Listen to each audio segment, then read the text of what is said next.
Hello and welcome to my kitchen. In this video, I'm going to show you how to make Khajur Amli chutney, which is basically dates and tamarind chutney. And if you're not familiar with that, this is that brown chutney that you get when you're served certain things at restaurants like Chaat. It's sprinkled on there and it gives the dish a wonderful like sweet and sour flavor with a little bit of spice. It just brings out the best in the dishes. So that's what I'm going to show you today. Let's get cooking. Now for this recipe, you're going to need whole dates, and these dates are just normal dates. They're not the very expensive medjool dates. These are just regular dates that I took out the pits, and I'm sure you can get pitted dates, but I went through the effort of taking out the pits. So this is 100 grams, which is about 10 to 12 dates. And here I've got tamarind paste. So I've got 30 grams here, and this I got from a shop when I went to the US, and it was a Chinese store. So here in the UK, I know you can find it at Sri Lankan shops, but make sure that you look for tamarind paste, which is basically tamarind with the seeds taken out. Don't use the concentrate type. If you have to use the concentrate type of tamarind paste, then make sure that you use only about 15 grams and then add more if needed. This is 30 grams of the pure tamarind paste. Now for the next step, you can either soak the dates and the tamarind in a bowl with 1 cup or 1 1/4 cups of hot water and let it soak for 1 to 2 hours. But I'm in a little bit of a hurry and I want to get this video done. So I'm going to put it into a small saucepan, and I'm going to add a cup of boiling water to it, and I'm going to let it soften up really nicely.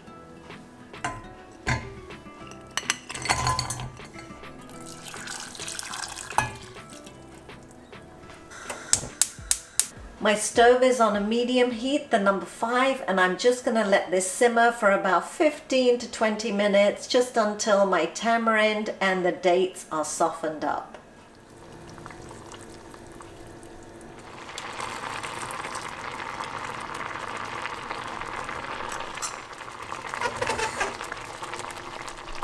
So my dates and tamarind have been simmering for just under 15 minutes, and so I've turned off the heat because they've softened up nicely. And now we just want it to cool down completely before we blend it. Once the mixture's cooled down a little bit, we're going to blend it. So I'm going to go ahead and put this in my twister jar from my Blend Tech. And it looks pretty thick to me, so I think I'm going to add a little bit of water. But I'm not adding regular tap water. I'm actually going to add some of the water that I boiled in my kettle that I added to the mixture when I was boiling it, because you don't want to have cooked stuff mixed with raw stuff. So I've got my water that I boiled that's also cooled down a little bit, and I'm going to add just a couple of tablespoons in there. So now I'm going to blend this until it's a fairly smooth paste, and then I've got a sieve here and a bowl, and I'm going to sieve it just so that it's completely smooth.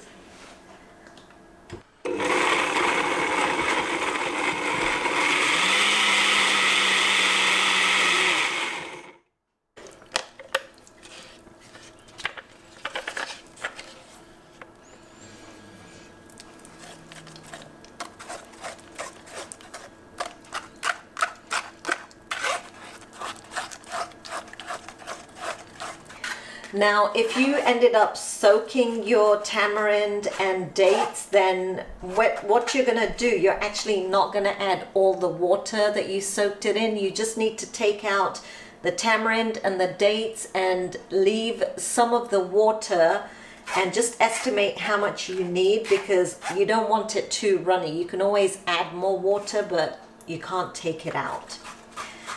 So I'm just smoothing out this chutney, and I can still feel a few lumps in here, which is why you want to really sieve it out. well.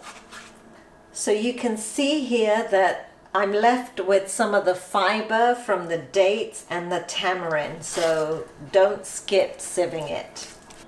Now my smooth paste from the tamarind and dates is ready. I'm going to add the remaining ingredients. So I'm going to add about 3/4 of a teaspoon of salt, a 1/2 teaspoon of red chili powder, a 1/4 teaspoon of roasted ground cumin seeds, and a pinch of ginger powder and a pinch of chaat masala. And chaat masala is available in your local Indian shops.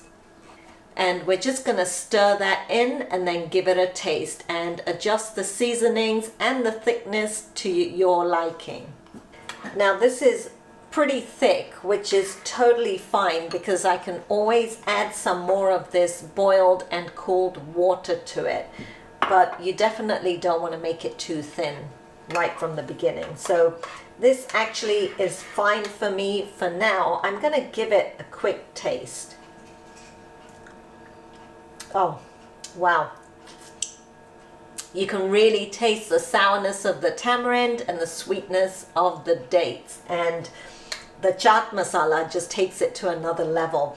So this is actually really, really nice. And you might wonder why my color is slightly lighter brown than some of the chutneys that you see in the restaurant. And I think that's because of the fresh dates that we're using. When you use like gur, like jaggery, sometimes it comes out more like sticky and darker brown. So if you want to use jaggery or gur, that's totally fine. You just follow the same steps and use jaggery instead of the dates. But dates are a natural sweetness, and I think it just gives a better flavor as well. So definitely try it out with that. And also the tamarind makes a difference. So my tamarind paste is actually like fresh tamarind with the seeds taken out and basically just stuck together.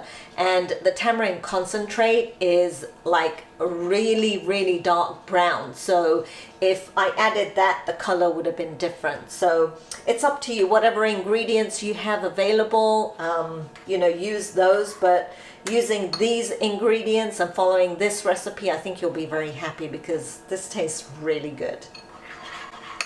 And I am going to add a little bit more water to this.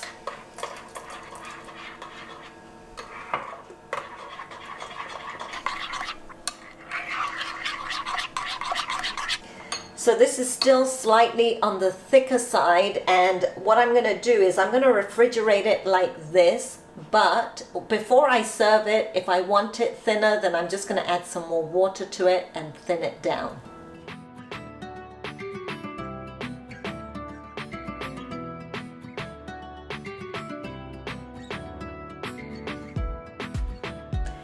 And there you have it. The date and tamarind chutney is ready, and this will last in the fridge for a week to 10 days. But you can definitely place it into small containers and stick it in the freezer and then just take it out whenever you need some chutney. My goodness, my mouth is watering. This smells so good. I hope you guys enjoyed watching this video. If you did, don't forget to give me a thumbs up and subscribe to my channel. And if you have friends or family that you think would enjoy watching these videos and recipes, then definitely share my channel with them too.